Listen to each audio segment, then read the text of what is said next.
Love your work. Dr. Lisa Barrett proved Trump brain theory correct. Can you speak on this? I don't know who she is, so I can't really speak knowledgeably about that. Trump, you mean Trump derangement theory?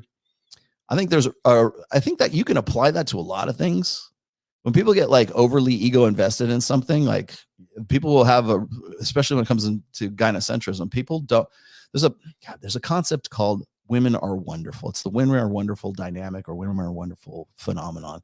So what it does is it predisposes people to having to like sort of give the equal and opposite reaction. So if I say something unflattering about women's nature, and trust me, I'm coming full circle. If I say something flattering about women's nature, I say, oh, women are better communicators than men. Oh, but if I say women or men are better at throwing objects, men are better at like spatial, like 3D modeling in their head, they're better at like landmarks, are better at STEM, they're better at rational, they're better at math, they're better at chess, blah, blah, blah. If I point that out and it's more or less true, or like Dr. Steven Pinker talks about this, like men are more interested in things and women are more interested in people. Just saying men are more interested in things. Oh, but women too. But what about women? But women are like things too. They there's a few of them, there's a handful of them that really like these things or that thing, right?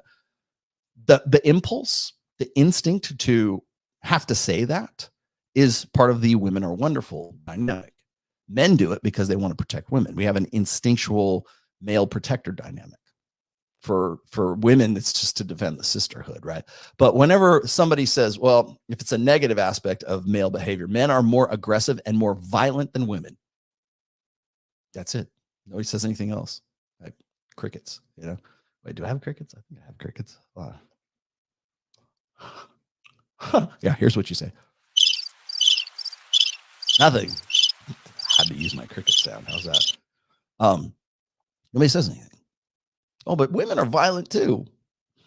Nobody's, if they are, you'd never know because nobody brings that up. There's never any counterbalance to, well, you know, men are just violent.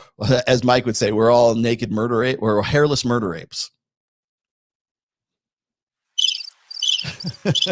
There's nothing. Nobody says, oh, well, you know, women can be violent too. They can like jab you with the spear.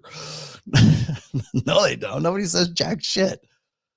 So only if it's something that's positive about male nature, there always has to be a counterbalance to it. For men, if it's a negative thing, nobody says shit. If it's a negative thing for women, or if you could say something positive like about women, like I said before, like women have a better innate, natural, evolved proclivity for communication. They enjoy communication. They communicate differently than men. Oh yes, of course we are. And you don't hear guys go, well, you know, some men communicate pretty well too. You know, never happens.